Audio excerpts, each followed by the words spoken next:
So she was pissed about it. Sure. So she smacked me with a frying pan the next day when I wasn't expecting it.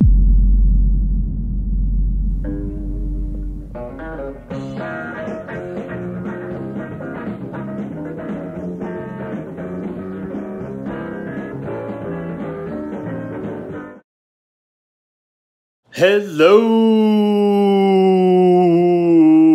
and welcome to the latest episode of the Bad Times Good Stories podcast. My name is Joe Flanders. I hope you are having a marvelous week.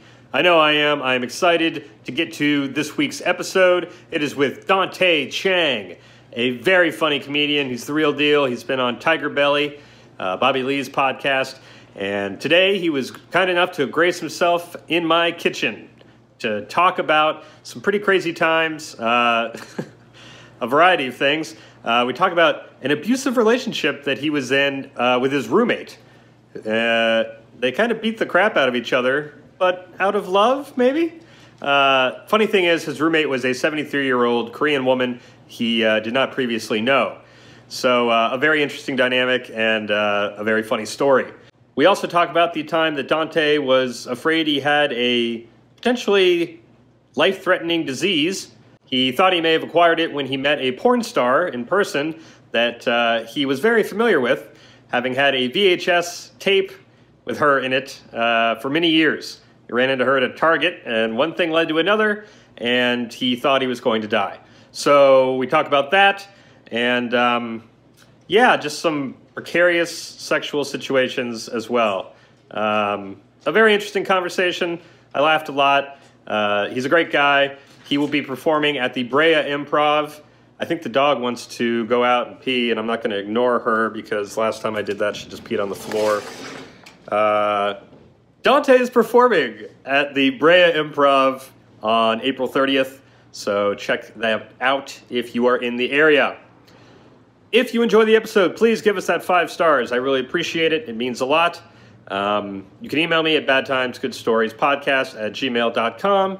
And for past episodes, merch, and a link to the Patreon page where you can support me financially. It's just like $2 a month. Really means the world to me. So if you can do that, it's badtimesgoodstoriespod.com. That's all I've got for now. So without further ado, here's my conversation with Dante Chang.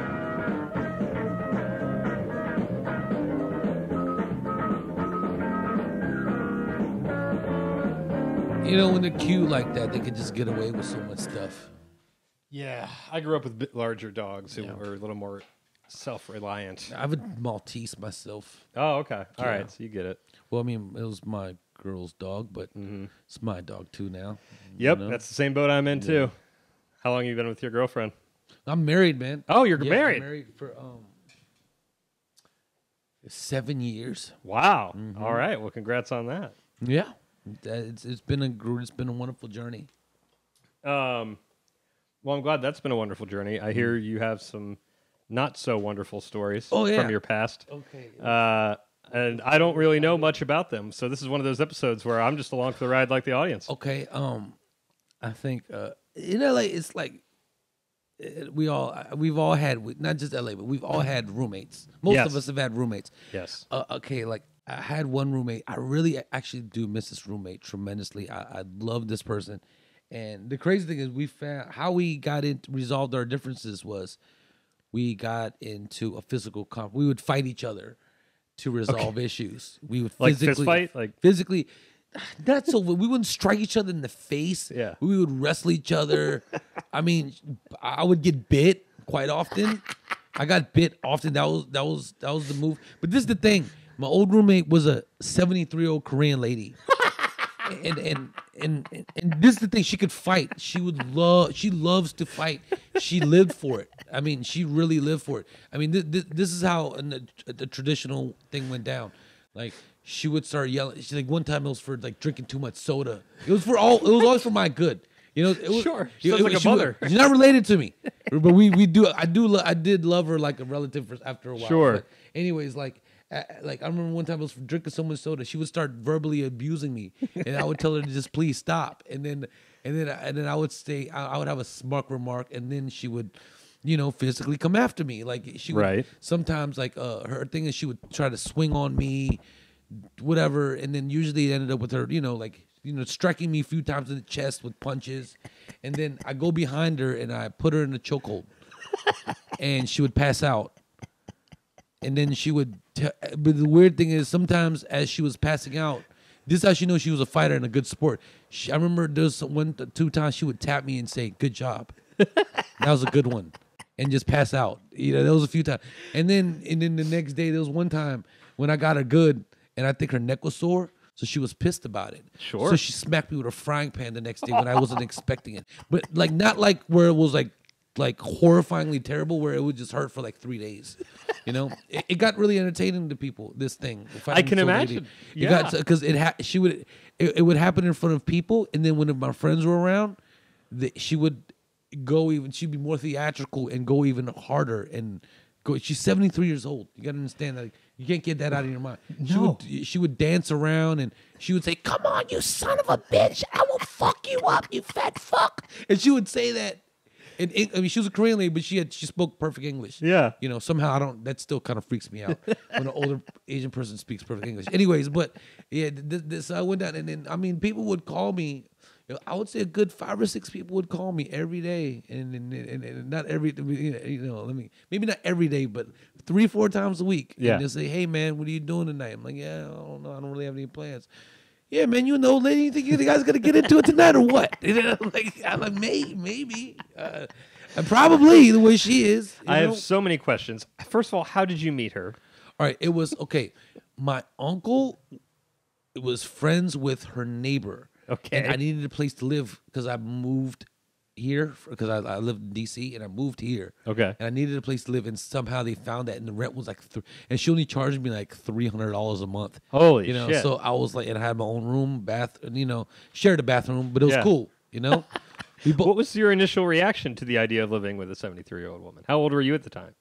In 20s. Okay. Early 20s. Yeah. Very, very. I don't know. I just kind of said, "Hey, it's cheap." Yeah. Well, yeah. When you're living out here, if you can find a place, and I was going to say you're not in danger. Prime location in North Hollywood, like a great good area, like Lancashire and like Magnolia, like a good area. Yeah. It's not like I'm not living in Watts. Sure. Yeah. I'm in a good place. Yeah. If you're in a nice enough area, the rent's affordable, and for the most part, you're not in danger. That's usually a win. It's weird. I did live. And the weird thing is, you still get what you pay for in a sense, because one of my neighbors was a hooker. Okay. And the other neighbor was a heroin addict. Oh. And nice. Just active. It was obvious. Everyone knew this. Oh, it wasn't a secret. Fun. Yeah. Welcome to LA. So yeah, $300. That's what you get, even when it's a good area. There has to be. I always believe there has to be the other side of the coin. Yeah. There's always the other side of the coin, whether you realize it or not, or you might see it come up later. Nothing is ever. You definitely get what you pay for. Yeah, in some way, shape, or form, that's always going to show. Yep. And somehow. Okay, so what was how did the first fight come about? Do you remember? And then how did that become the norm? Honestly, I don't even remember the first fight. I just remember it just gradually becoming a thing. And then I remember even this is how we were. That's what our relationship became. Sure. This is the weird thing. Before we start physically fighting, she wanted to kick me out. Because I was so crazy, I guess.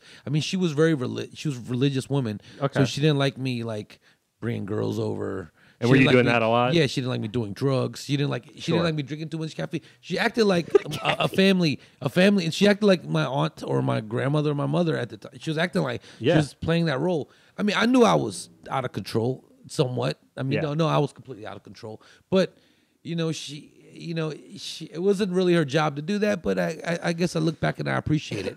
I would go back and see her after this happened. I probably wouldn't see her a few times afterwards. She moved far away, so it was really difficult. I'd still call her and say hello every once in a while. But I remember I would go see him, and it would start as soon as she see me, she would act like she was going to fight me. Yeah. What she did, she would punch me in the stomach. She said, "You son of a bitch! You haven't called me in 3 months." And she would swing or punch my stomach or and this is her defense. I don't know if I remember if I said this. So as I put her in a chokehold, she would never. She was a fighter. She would try to elbow me in the stomach, and then her thing was she would try to bite me to get. She right. would go, You mentioned that. Good job. And she was like, I don't know. She was, I guess, training me how to fight too. I guess I don't know. She would just give me tips and saying I leave myself too much out there, and she would actually teach me how to make it easier to beat her. You know, she would. Really? Yeah, it's weird. She sounds like some sort of Mr. Miyagi character. but I wasn't getting bullied. I didn't need. Yeah. I didn't need that saving that way. I just needed to be. I don't know. I wanted to be left alone, but Sure. I think she actually, like, before her, I remember she did. I mean, she did change this one thing. I remember I drank an excessive amount of soda at that time. Okay. Just like, I remember, I think in a day I drank like a 12-pack. Oof. And it made her freak out. Damn. And freaked out. And she said, "You can't have soda anymore in this house, you piece of shit." And I was like, "It's just soda. Why do you care if I drink soda?" And it just really bothered her. Sure. You know, she was concerned about your really health concerned. and the 500 grams of sugar you were getting every day. So I don't know, after that, we were. I don't know. I miss her, and I don't know. She was actually one of my favorites, or my favorite roommate ever. Definitely the most interesting. The only one I could talk about, where I think people would find it somewhat interesting. You know? Yeah. I was going to ask what your roommate situation was like after that. But if it's not particularly interesting, we can just move on. I had a few good ones, but I mean, nothing crazy. Right. Nothing crazy. Good guys, good people, some not so good people. It's such a crapshoot here or anywhere. Like when you move in, like when you're moving in with somebody who you don't know, it's just such a crapshoot to like what you're gonna get. Like thankfully I've been lucky in that way where every roommate I've had has either been my girlfriend or people I went to college with. So the horror stories. But sometimes like, even that, like there's certain times people, they seem cool. Right. And once you live with them, you're like, man, I wish this guy would just move away. Yeah. Or drop dead. Did you have one of those? Not so bad. I get, I'm this way. If there's a room full of 10 people, I'm usually the last person to get annoyed. Yeah. And until I get annoyed, I'm one of those people like, hey, that guy's annoying. I'm like, I just don't pay attention to him. Right. I just don't give him any energy. Like, have you always been that way? Probably more so as I get older and older. Sure. It's just something I keep. I think it's just a good place to take yourself, because I think we choose how we let things affect us. Right. For the most part. Yeah. Certain things, are inevitable. They're going to affect you in a certain way. But, I feel like 9 times out of 10, it's just our choice. Right. And I think you're right. As you get older, you just realize, like, this isn't a fight worth. This doesn't matter. Yeah, I don't It's like, care. all right, maybe you're an ass, whatever. And the guy I listened to, like Gary Vee, he says that a lot. He said, I remember listening to some podcast he did. He said, or something he did. He was like, 99% of the things really don't matter. Yeah. Only 1% really matters. That's what you should focus on. Everything, whether your show got canceled or, or like that guy's not doing this for me, whatever. Like it just doesn't matter. Right. If you're really that damn good, you're gonna pull through. Absolutely. So. All right. So you've gone from beating the crap out of an old lady, and her the same to you. Yeah. And she was adorable, by the way. She was she showed me pictures of her when she was like young. Yeah. And she was like she was a beautiful woman. Yeah. Beautiful, absolutely beautiful. Like she looked she was short, but she looked like a little model. She was so beautiful when she was younger. And even as old lady, she was a beautiful lady. Just physically, just beautiful. She was Sure. She was very beautiful, in great shape, obviously, just very strong. I don't know. I thought she was really. She's a really special person. She was really intelligent. Any sexual chemistry? Oh no! This is the thing. I'm not gonna lie, because I remember her husband died when she was like, I think she said in her 30s. Oh, wow. She never remarried. She just Yeah, stayed single for then on, because I don't know. That was her choice. Sure. Because the way she looked, she could probably draw any, whatever. And then I would feel bad. I would say. I remember one day saying to her, I'm not gonna do anything with you, but I remember saying something like, well, I take a shower. Feel free to take a look, take a peek, because I know it's been a long time for you. I remember saying something weird like that to her, like, doing God's work. Yeah, feel free, because it made me feel bad, because Sure. I did get to a point where I really cared and loved this person. Sure. And I'm like, hey, you ever want to take a look? Or, she was like, she was very religious. She's like, what the fuck do I look like? He goes, yeah. And she was like, to look at your fucking naked ass. I remember her going off on me about that. She was like, what the fuck? It got to a time every once in a while. She would joke about it, but she never really did. She said, I might take a peek one of these days. I haven't seen a dick in a long time. I mean, a long time. I remember what it looked like. I had a daughter. She had a daughter. She's like, I never had a son. I don't remember what a dick looks like. So I might take a peek to remind myself exactly what a dick looks like. And she was dead serious. She wasn't even joking. She was like, I don't know if she was serious, but she said it without joking. It sounded like she wasn't joking, but she never really did it. It was just, I don't know. I think it was a very interesting relationship. It sounds like it. Yeah. Yeah. I missed her. I missed her tremendously. So why did you eventually move out? Oh, I bought a place. Okay. I mean, I was very lucky. I stumbled upon something that made me money really quickly at that time. What was that? Baseball cards. Really? Yeah. I walked into a baseball card shop. I did it when I was younger. I kind of keep this card on my table. Say basically, cool story when I was 12. Real quick, when I was 11 or 12, I don't remember. Actually, just bought the card again. So, but just to do it. But basically, I remember walking to a baseball card show when I was 11. Yeah. And so just so to tell you, you can't just do it. So where it comes from. Yeah. I collected as a kid from like age 9 to like maybe like 13. Whatever. So did I. And then so I remember I walked into a card show, and I bought this card for $15.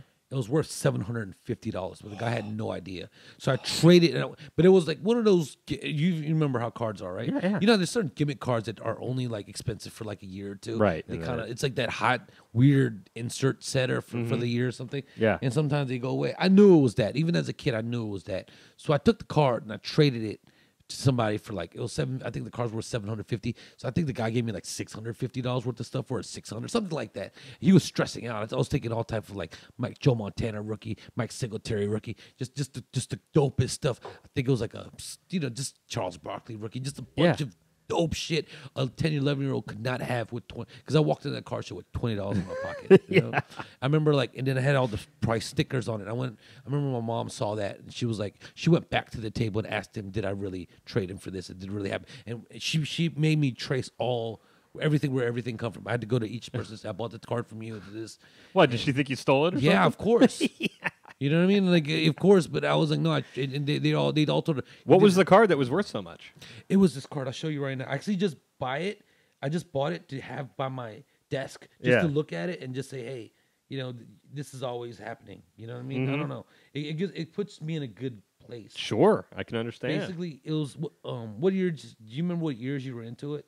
Oh, from like early to mid 90s through like 2000 probably. All right, I can't find it, but it was this thing called Wild Card. Maybe I could just find it here. Is it? Oh, here it is. So it was a company called Wild Card. Okay. They had stripes on them, right? Okay. And whatever stripe number was on there, it was worth that times that card. Oh, okay. So basically, this had 1,000 stripe on it, right? This has 1,000 stripe on brand. it. So that card was worth 75 cents. Yeah. But the 1,000 made it $750. Wow. I was like, man, I knew this guy. This guy's not a star. So it made complete logical sense to do it at the time, right? And then just do it. Yeah.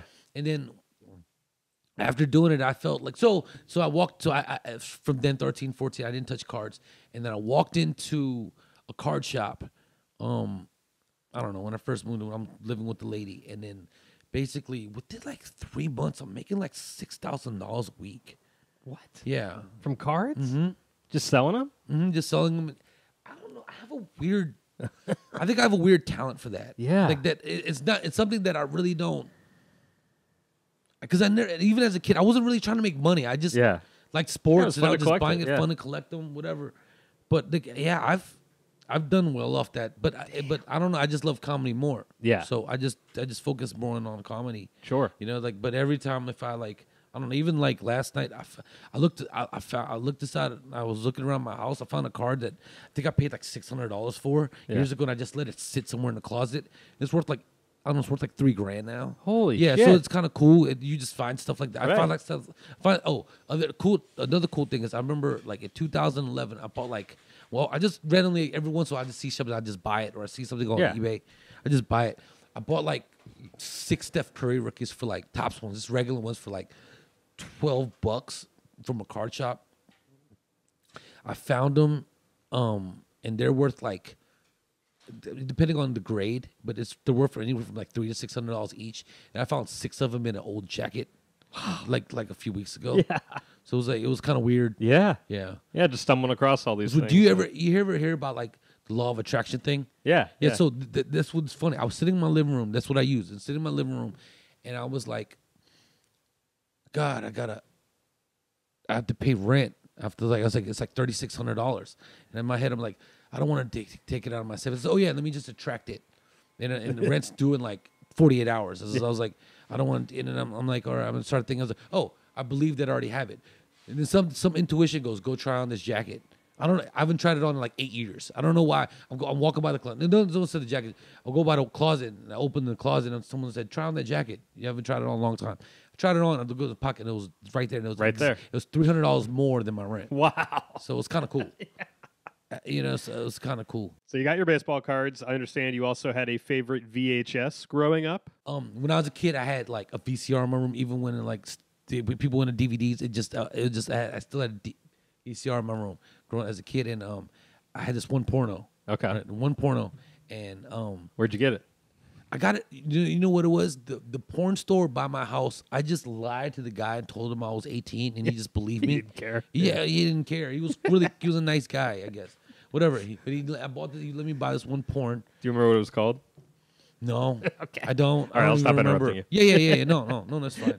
But as one porno, I had it, and I'm like, and then basically basically when I move here, I watched the porno for years too. Like every time I needed this, do my thing, I'm like, whatever. Yeah. And anyways, I get the porno, and then when I move here, years later, maybe, I don't know, at least 10 years later, 10, 15 years later, I meet one of the girls on the porn star at a Target. I see her at a Target. Really? A girl from the video? I think the main girl. Basically the main girl. She wasn't famous or anything, but she was in that porno. Sure. You know? Yeah. So I don't know how famous she was. I don't know. I'm not, Who's to say? I'm not a super porn person. So Right, yeah. anyways, I see this girl at Target, and I go talk to her. I tell her what kind of I told her, I don't know why. I don't know what. Maybe I was high, but I had the balls to tell her what she was. That I had her video, and then she was the only video, and whatever it had, and so it feels like I already knew her. And she thought it was really sweet. Yeah. And she thought it was adorable. She said we should hang out sometime. She Wow. said we should hang out sometime. Okay. So she gave me her number, and so I'm like, oh, maybe I should take her out. And Yeah. I call her up and say, hey, this is me from Target. Remember? She's like, yeah. You want to hang out sometime? You and me? Can I take you to dinner? She's like, why don't you just pick up food and come over? Do you have any drugs? And she's like, what drugs do you do? I'm like, I tell her. She's like, oh yeah, I don't do that, but bring that over. Let's and bring some food here. Just come to my house. Just come over. And then Wow. I go to her house, and she has all type of everything, like sex toys. I mean, she was really a pro. Anyways, we had a great Can time. I interrupt real quick? What were you thinking on your drive over there? Like, were you super excited? You're like, am I going to have sex with this girl I got off on so many times? At that point, I knew I was. Yeah. Because she told me to come to her house. Right. It's pretty clear. Yeah. When a girl tells you, she's like, look, I'm not. And today she thought it was sweet that it was the fan thing, And you could tell she loved herself because she cut a video on while she's doing it. Like it was a different video I never even seen, but she put on some video. And it was cool. She again, this might sound like I'm bragging, but by this time she wasn't exactly the girl in the video anymore. Right. Cosmetic work and drugs and frustration and have built and made her look not exactly the same. She looks similar to Thundercat at this point, but it had to still go down because of nostalgic purposes, I guess. Well, sure, yeah. Like sure, I see this as a kid. Let me go through this. All right, so you get there. I get there, and then literally we're having small talk. Yeah. We're small talk. Where'd you grow up? She grew up, I think, in the Midwest. She's a very sweet girl. She's a very sweet girl. She's really, really nice.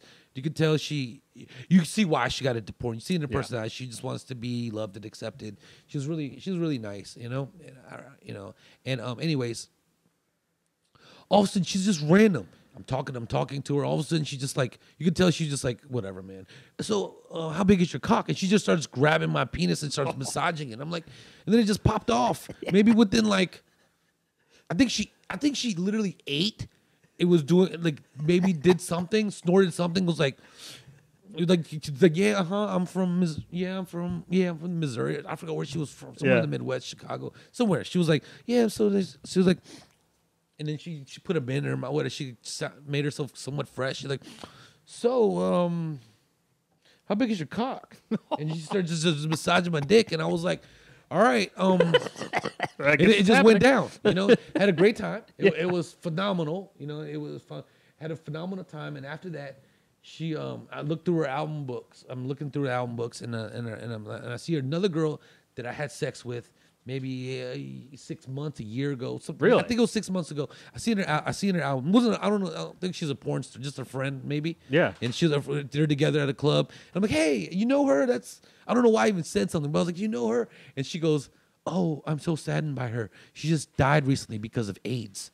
Oh. And I was like, oh my! And this was somebody you had sex with? Yeah, I had somebody I had sex with. I think 6 months or a year ago prior to me seeing that. Okay, so and she said she died a month ago. Oh, so my mind is in like, oh God, it's in its crazy Yeah. place. It's all because at that point you just think you have it, Right? Yeah, because she instantly. died. Yeah, because that means she had full blown. She was saying, she even told me she was so angry before she died. She tried to give it to everybody. Oh, Yeah, she would just because this is how me and her went down. I met her and her boyfriend somewhere at the club. We're talking. I was with another woman, and we just got talking. It was just like two couples just being cool and just talking. I see her the next week. I go to that club by myself without the girl I was with, because I don't think it was related. It was just another female, whatever. She was with her dude, but they were clearly boyfriend and girlfriend. Yeah, she told you clearly. Yeah, and she basically was like, "Hey, can you give me a ride home?" And I was like, "I don't." I was like, "Sure." I was giving her a ride home. She was like, you know what? I want to fuck you. And I was like, she was so aggressive. You know what I mean? She was so aggressive. And I was like, no, I'm sorry. I met your boyfriend. You don't know him that well. So it's cool. She goes, that's what she said? She was just saying the most craziest things, like so aggressive. Like, she goes, I want to suck your dick. I just really aggressive. I just wanted to be. And then after I kept saying no, it was like, then she got naked and she was quite attractive. Yeah. So I was like, I don't know him like that. You're right. I don't know him like that. All right. And so go into the hotel. We stop by a hotel before I drop her off at her house where her boyfriend is. Right. And then just do all type of freaky shit to her. And she's like really, it seemed like she was really into it. Really, whatever. Yeah. And then all that happened. And so whatever, all that happened. And then you realize why she was so aggressive. She was mad at the world because of her situation, and basically, yeah, for like whatever. I went and got tested immediately after I heard that. Yeah, and then, I mean, I imagine whatever conversation you were having with the porn star, like all you were thinking about was I might have AIDS. Really dark days. She was like, I remember her saying, "Are you okay?" Yeah, and I was like, I'm fine. Yeah, I'm good. I mean, I gotta go. Yeah. I'll call you soon. It wasn't like, and I almost felt bad. Like I was like kind of just distant because she was actually good company. Yeah. She was good company. And that's not the last time I hung around her either. But anyways, I figured out it was all good. And then I went and go get tested, and I'm telling you, those weeks, those times where you think you got something like that is the most terrifying moments. That's all you're thinking about. Terrifying moments, yeah, all day long. You think you have it. It got to the point where I remember the time waiting, I looked like I was sick because I was so mentally destroyed, and it was just mentally just destroying me. So people thought. I mean, people when I remember walking in the clinic, I remember people saying they thought I had it because of the way I looked, because I was so like. It's like pale I was pale. I mean, I had like cold sores on my face. It was just. I believe. You manifest your thoughts. You manifest what you feel. So I'm manifesting. I mean, I might have not actually had AIDS, but I'm manifesting like I don't know how it looks. Maybe I was looking terrible, just looking like I had it.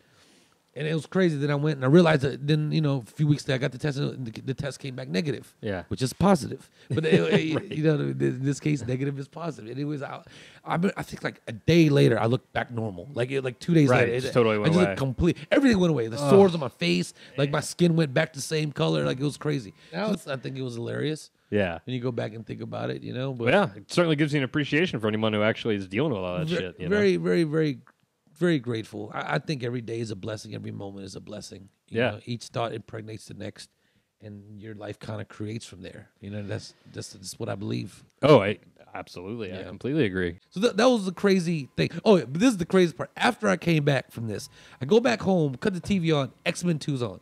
Right when the part Magneto tells the security guard, Never trust a beautiful woman, Mr. Lawrence, especially one that's interested in you. And I was like, oh, God, that's perfect timing. And I thought that was hilarious. And then I was able to laugh it all off. Yeah, but for those couple weeks, I must have, I can only. It was crazy. crazy. Brutal. It was crazy. Yeah. And the fact that you have to wait that long to find out. I feel like it's gotten better now. I feel like I was able to get like an instant test or something. I think so. But no, that must have been. Well, did you take Magneto's advice? No. After that? No. Not at all. Not at all. For like a I day, love maybe? Magneto. And that's still, I don't know why. Maybe that's why I like him so much. Yeah. I don't know why I like him so much. Yeah. You know, and maybe that's why. You know, because he made me laugh my pain away. Maybe. Yeah. Because I don't know. I love that. I mean, also I love that character, but you know, Sure. I think that's such a dope character. Yeah, he definitely is. Yeah. Well, that's definitely a precarious sexual situation to put yourself in. I understand you may have another. Oh yeah. All right. Now this is not really a painful experience for me, but it is interesting. So so I grew up the majority of the people I grew up around were like African American, my friends growing up. So okay. Yeah. I remember I actually lived here at the time. I lived in California. I went back to visit, and there's some friends I haven't seen in years. You know, a few since I moved. And Sure. you know the ones your B friends. You know, you're like yeah, I like you guys, but you know, I see you guys every once in a while. Yeah, they're the friends where if you can get them all together at once, you'll totally visit them, but you're probably not going to see them one-on-one. Because I lived around like an area where people think because it was African, they were all the way. It wasn't all the way like a poor area. I mean, it wasn't like. That's not Beverly Hills, you know. Sure. Some people have their houses and there's a park, whatever. It wasn't like the worst, but these are the guys that lived in like Section 8, right? Like like in the hood. Yeah. But and basically, my boy Trey called me. He was like, "Hey man, I haven't seen you in years, man. You gotta come down here. We gotta chill." I'm like, I buy, whatever, just come through. And I didn't really like to go into his house. I'm gonna tell you why. He lived with his uncle, and his uncle was a 400-pound dude.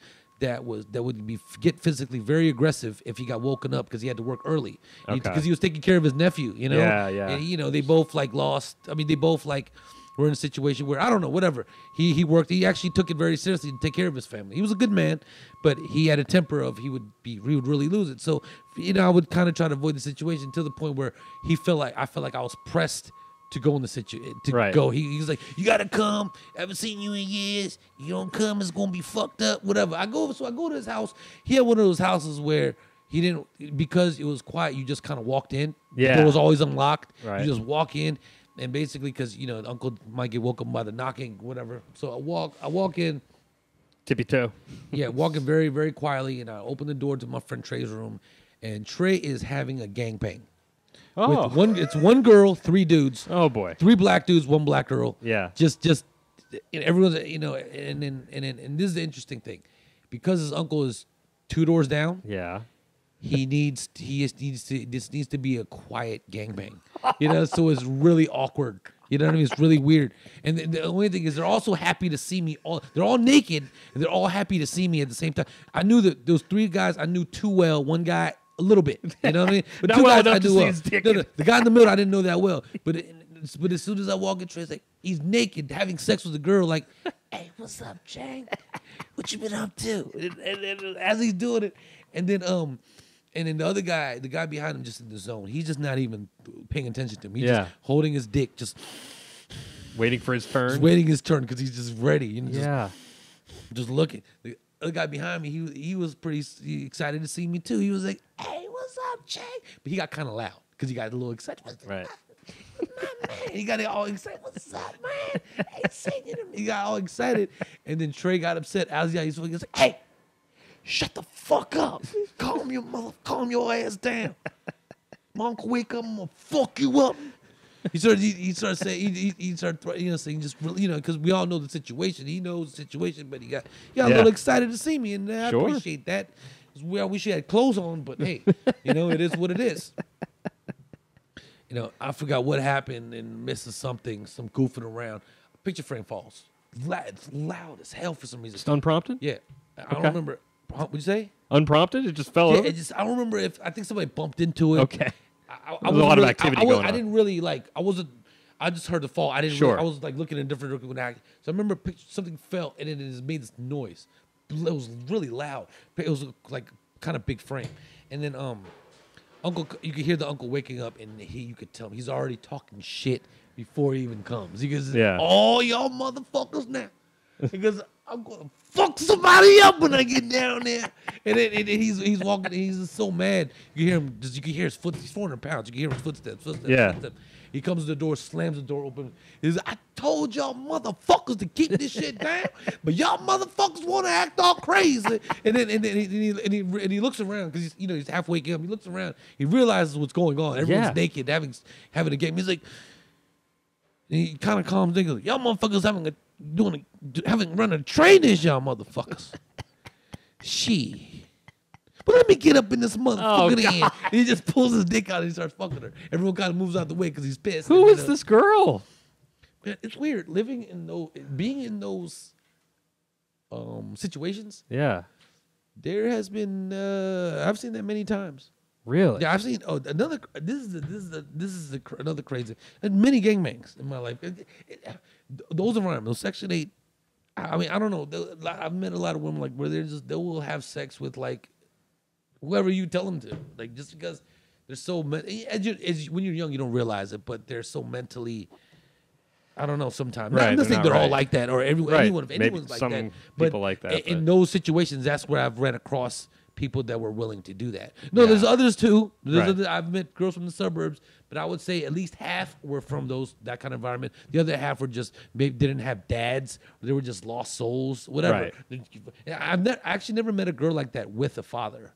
So you know how they say no father, you become whatever. Right. So I don't know. There has to be some truth to that. I don't study that stuff, but because you got to think they're not. I mean, I don't know. Some people probably just enjoy it, but you can't imagine most of them. That doesn't sound appetizing. Nah, I don't know. and this is great. As now that I'm older, I'm the guy that really respects women. I was raised by 2 women. You know, so and I didn't see my dad often, so. I don't know. It's kind of crazy. Like, I don't know. Then you realize, like, man, like, but this is the thing. You can't stop that situation. You get me like, hey, guys, no more. Right. It's not like it's not illegal. Right. And I'll tell you a crazy story that it sounds like it's along the same lines, but this is where I was still different. It was around the same time. I was probably somewhere around the same time. A guy, I'm in my friend owned a clothing store at this place, Springfield Mall, and then I'm in there, and then he introduced me to some other guy. He's like, "Hey man, he has a nice house. It's cool. He's like, he's a nice house. He's having a party tonight. Cocaine, weed, a lot of whores. They're coming over. A lot of whores, and not just one, like 8 whores." And I was like, "What?" He's like, "Yeah, just me, you, and you." And I was with my friend Jimmy. He was like, "Yeah, bring your boy too." I was like, just the 3 of us with like 8 girls. Like, that sounds like it's too good to be true. Yes, but it does. I'll do it. So I said, "Hey, let's go." And me and Jimmy go over there, and then we go, and then I'm looking at the girls. Like, they're adorable girls, but something feels weird. Yeah, something feels weird. Then at this time I'm in my mid-20s. Okay, right? And I was like, something feels off. I don't know what it is. I don't know why I couldn't put my finger on it. For some reason, I don't know why. I didn't know. I couldn't figure that out early. I look at one of their bags and it says high school on it. And I was like, all right. This is not going to be good. This is not good. I started feeling really uncomfortable there once I realized what was going on. Yeah. Because you don't think about it. Like, girls will come in, they look kind of young, but it didn't really sink in, Right. But then the minute it sunk in, and one of the girls, I was trying to think of a way out of this. I was like, how do I get out of this? I don't know him that well, so it doesn't matter, So the girl, he kept giving the girls beer, trying to get them fucked up. And I was like, yo, girls, this would work a lot better if we had some liquor, don't you think? And the girl's like, yeah, let's get some liquor. The guy's like, that's a great idea. You're my man. And I was like, all right. And then I get the girls, I put them all in my car, all right? All in my car, like 8 of them all in my car. And I'm like, all right, who lives the closest? And the girl was like, I do. And I was like, let's go to your house real quick. And then she's like, why? And then I just drove over there. It's like, all right, everyone get the fuck out. Yeah. Just get out. Don't hang with this guy anymore. Please. This is horrifying. Yeah. You know what I mean? I still had a moral stance, I guess. Sure. I guess, why should any normal person, you should, whatever. Right. It's probably a dream for some sick people, but you know what I mean? Like, to me, I couldn't even, it wasn't even a thought. Like, right. you know what I mean? And they were adorable they look like kids. Right. And then once you realize you saw the bat, then it all like, oh my gosh, You see them for what they really are. They really are. Yeah. At the moment, you're like, because they were like 17, and you know what I mean, like Sure. 16, whatever. They were almost. I think one was 18, but you can't just tell that girl that one to stay. You know, I think one or two, whatever. Doesn't matter because it's like the bunch of the apples are not ripe yet, so you can't play yet, and you can't. Right. They're just not right. No. So I remember doing that, and I don't know why I did it, but because my boy actually still waited at the house. Oh, he was waiting for him to show up. I don't know what he was thinking. My boy was still at the dude's house. Yeah. You know, so I had to go back over there, and when I go back over there, he's like, "Where's the girls, man? Where's the girls?" I said, "Oh man, I dropped them off." And then the funny thing is, it looked like a '90s movie. He dropped into his knees. He's like, "No, why?" And then he gets up. He starts punching the wall, and he goes, "I'm not mad at you. I'm mad that it happened." And that was it. And I was like, "All right, man." And then I left and never talked to that guy. I never seen that guy ever since. Oh, probably a good call. Yeah, good call. Yeah, that's a good idea. Wow. Honestly, and then I went to my boy and I was like, "Yo, why did you introduce me to that dude? He has fucking kids at his house." He was looking at me like, "What do you mean they're kids?" I'm like, "You know, those are high school girls." He was like, "What do you mean?" I was like, "Those are kids, man." I looked at one of the gym bags had high school on him. It said something high school. He was like, "Oh shit!" So I don't know what he did. I don't know. But he was like, "Oh, because he's a good. The guy's also a very good dude." Right. I was like, "Why would you do that to me? Like you're a good guy. Yeah. I wouldn't expect that from you. Like, why would you hook me up with underage women?" He was like, I don't know if that meant because he didn't tell me anything. I don't know if that meant he did something because he like, or he just felt guilty for putting me in that situation because he's a really good dude. The guy that actually put me on with the guy is a good dude. He probably had no idea, or obviously had no idea. He wouldn't. Right. I try to give people benefit of the doubt and say he didn't know. Yeah. So that was a crazy. But I guess that only funny part was the guy's reaction. I think that's hilarious. I think about that sometimes and laugh by myself. Sure. Because it was just funny because he really went, "No," dropped to his knee, "No," and put his arms out. Like, he was a weird dude. Obviously. I would say so. Yeah, he was a weird dude. Well, man, it's a good thing he didn't take it out on you.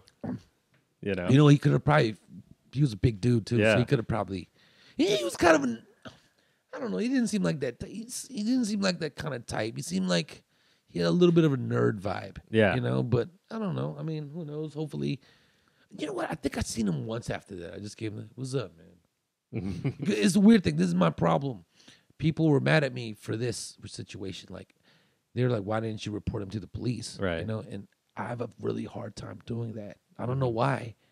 I just don't. Unless like someone's physically in danger. Right. I have a hard time. I don't know what it is.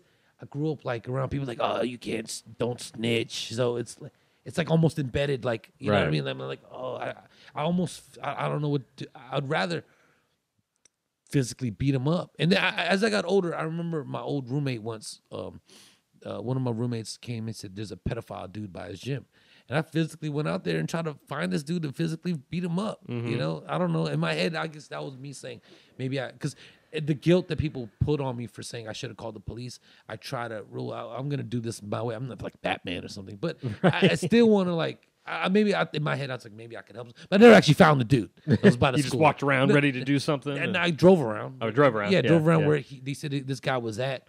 And like, trying to get kids. So I don't know. I try to do my part. Serve justice when you can. Yeah, I wish that story came out different. Yeah, I found him and I saved him and I reported him to the police. But that would be a dishonest, right? And I appreciate your honesty. Yeah, you gotta, because you could have told me anything. I would have gone along with it. And guess what? There's no proof, right? So it could go either way. I could have told you, I saved him. This guy out, just choked him out, and then took him to the police, and I'm the hero. There was 3 kids in the back of his van tied up, and guess I saved them all. They cried, we hugged. Their mom stayed me. One of them gave me $300. You know what I mean? I could have made all that up, but it wasn't true. Too bad. It would have been cool if it ended that way. That was how I pictured it when I started. Sure. When you're driving around, save somebody. Save somebody. I'm gonna save somebody. I'm gonna kind of like Batman. Yeah. But not really like Batman. You could have told me you used the training from living with the old lady. Yeah, I could have. Yeah, that's it. It all came to full. It all could have came to full circle. Yep. Don't take this movie idea, somebody. Don't take this and start. If I see a movie starting with a dude fighting an old lady, man, I'm coming after your ass. We're gonna pull out this fucking podcast on you. So I'm curious. It sounds like you definitely had your partying ways in your Definitely. 20s. So what was the transition from that into being married? Not that you can't party when you're married, but I imagine, is your life different now than it was then? A lot different, but I started because I was using the law of attraction to get my wife. Like she's exactly what I needed. You know what I mean? So I think before I was tired of it. Yeah. Because I'm one of those like kids that were partying. I went to clubs when I was like 15 in high school. Sure. So I would have like ways, people I would talk to, and then I would already be partying. So by 18, I'm already exhausted. By like 15, 16, I was already getting drunk, doing drugs in the club. I lost my virginity when I was 12, 11 or 12. No, a month before I turned 12. So basically 12, but technically 11 still. How old was she? She was 16. 16? Yeah, something like a little older than me, whatever. And so, I don't know, that was early. So I kind of I grew up fast. Yeah. And then all my friends were older when I was a kid. Like when I was in like 8th grade, my friends were like 19 and, like 18. I was hanging around those, always, it's 19. My friends were like mid-20s, so it was always, now it's funny, even now, one of my best friends is 51. Yeah. It's weird. You know what it is that I think that for me, it was like, I like to have a perspective of somebody older than me that's already been through this. Right. You know what I mean? Yeah. So it actually, it's made my life easier. I've always relied on that my whole time. I still call my mother and ask her, what do you think I should do in this situation? Me too. I call whoever, whoever I think is wise in this situation. Like, hey, what do you think? What would you do in this situation? Or I don't know. I do that all the time. Still, like, because I think the people, the people that don't think they know best all the time. Right. I think those are the biggest idiots in the world. For some reason, that guy that knows all knows nothing. Right. You know what I mean? Yeah. Now they say that, like, it really is true. Like, that guy's like, I don't need nothing. I do what I think. Like, all right, well, that's only 100, whatever. Even if you have an average IQ, that's what 100. Right? Yeah, exactly. So if you ask 10 people, you actually took the information from 1,000 IQ points. I don't know. I know that's a weird way to look at shit. Right, no, I get it. Because I don't know. We think different. Yeah. Everyone thinks different. You might, for some reason, a thought that's hard for me will come easy to you and vice versa. It's just the way things are. Right. You know what I mean? So well, and I think, like we were saying earlier, 99% of things you should just let go. Yeah, it don't matter. And it's nice to have somebody who's older who I feel like, as we were saying, as everyone gets older, I think that we learn that more and more. So to have somebody older just remind you, like, it doesn't matter. Yeah. Whatever it is. Absolutely. But okay, so once you met your girlfriend then at the time and then wife, like that just kind of, did that change just how you handled life? I kind of started being that way before, and then I made a transition. She was really good as far as like, my problem. This has always been my problem. Like, I mean, I think I'm getting better at it now because she's helped me.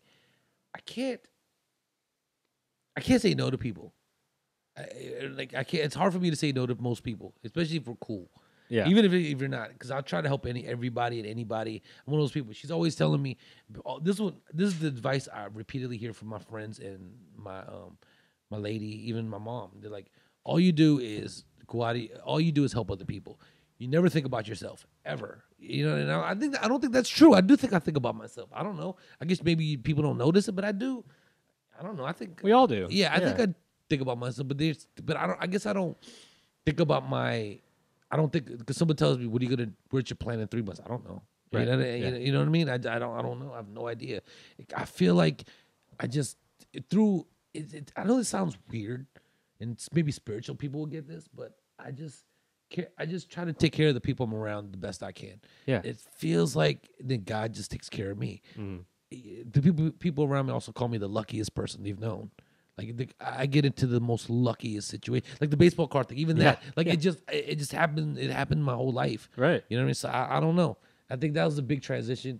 Like she's really helped me. Like maybe even like my problem is it would be hard for me to like cut out negative people or anybody if we're friends like he needs me or or whatever, or I need to help them with something, or I don't know, whatever it was, and she would just say there's certain people that were just weighing, and so she would convince me or make it make sense to me to get rid of those people. Right. And it did make a big difference. You know, it did make a huge difference. It did. But even now too, like if someone needs something, if I could help somebody, and if I don't know, it kills me not to be able to, because she's like, no, don't help them. Why are you helping this person? They could, and sometimes she's like, they could do nothing for you. I'm like, well, that shouldn't matter. Right. You know what I mean? Just do it just so you could help somebody, and then, but sometimes, I don't know, I believe you should, as long as it doesn't fuck you up. Right. If you can help somebody. If somebody's asking you something that you could do and it's not going to, you should try and help. Yeah, you should try to help. Right. I do believe no matter what it is, I do try to help. But that's true. I mean, that can be some of the hardest things to do if it's somebody that you've known for a while or whatever, and they don't bring anything positive to your life. Yeah. To actually like cut people loose Yeah, it's hard. Yeah, no, but it can be good. It's honestly every time I've done that, to get replaced by somebody, a positive version of that person. Yeah. It's weird. Yeah. Like I even had times where like the person that replaces that person, they're born like 3 days apart. It's weird. You know what I mean? They even have like similar personality traits, but this person's doing well. This person's doing good for themselves. Yeah. This person wasn't. This person was. It's in a happy place. This person's in an angry place. It is weird because, and I noticed that because I do believe like you attract people that are similar to you in some way. Whenever you get close to anybody or you're with somebody, there's something that brought you two together. Something you have in common. Yeah. Whether it's internal, external, it's something. It's something because I believe like attracts like, like so they're like magnets. So I don't know. So you start attracting different people because your energy is now different because people's energy affects you. They say that you are the 5 people that you hang around. You know? So I agree. Yeah. Well, I felt the attraction in this here interview. Yeah, I don't know. I know this is the most random scatterbrain interview maybe ever. That's what happens when you refuse to take pills. You just let your mind go everywhere. Hopefully y'all can keep up. Maybe you have to edit the shit out of this, and it maybe sorry about your editing. Oh, it's fine. I don't anticipate a lot of editing. This is edit. You know what? Editors don't get enough credit. Shout out to all the editors, everyone that edits. I don't care if you edit movies, even little home sketches you shoot in your house. Hats off to you. I love y'all. Y'all are the best. Really, they are the best. No, it's true. Oh, God bless you people. Yeah. God bless you to spend 6 hours on 1 minute to just make it so fluid and nice. God bless you guys. I love you guys. God bless the editors. Really, God bless them. No one ever gives them any credit. It's true. Hey, Nobody. I spent a lot of hours editing this show, so I appreciate it. Even anything you shoot, even from home sketches to one that are editing Avengers, right? Or everybody, or the Marvel movies or DC, whatever. Yeah, you know what I mean. Whatever your thing is, like God bless you guys, because I tried that shit. I mean, someone said, "Hey, help me with this," and I was like, after like 5 minutes, I was going crazy. I was like, "Go fuck this!" Like, I don't want to do this anymore. Fuck you for asking me, man. How would you make me do this? Like, and then you're watching yourself. Even you're like, "Oh, look at myself. Yeah, but you did a good job. I don't care. Fuck you. Get away from me." All right. Well, I promise I won't make you edit this episode. Oh, thank you. And sorry for all the editing you have to do with this. Nah. Where can people find you on social media and stuff? Oh, at Dante Chang on Instagram, Facebook, Twitter. It's all the same. I believe my next show is my next. Let me look it up for you. Yeah, please do. How long have you been doing comedy? I've been doing comedy it'll be 6 years in July. Okay. Coming up on 6 years. Yeah, I'm having the time of my life. I'm so grateful for this. I need this. Yeah? Yeah, I need this. And I'm so grateful that I'm able to do this. April 30th, Brea Improv.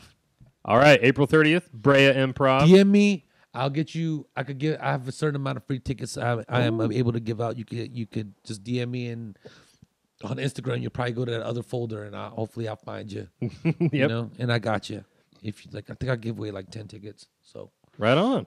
Well, thanks so much for coming on, man. I really appreciate No, it. thank you for having me, Joe. Absolutely. It's good talking with you. Thank you. That was the episode. I hope you enjoyed it. I missed. I waited too long, and the dog peed on the floor. So, everything's coming up roses for me. I hope you enjoyed the episode. I know I did. If you did enjoy it, give us that 5 stars on iTunes. Thank you in advance for doing so. You can email me at badtimesgoodstoriespodcast@gmail.com. And, boy, that's all I've got for this week. So until next Wednesday, keep laughing.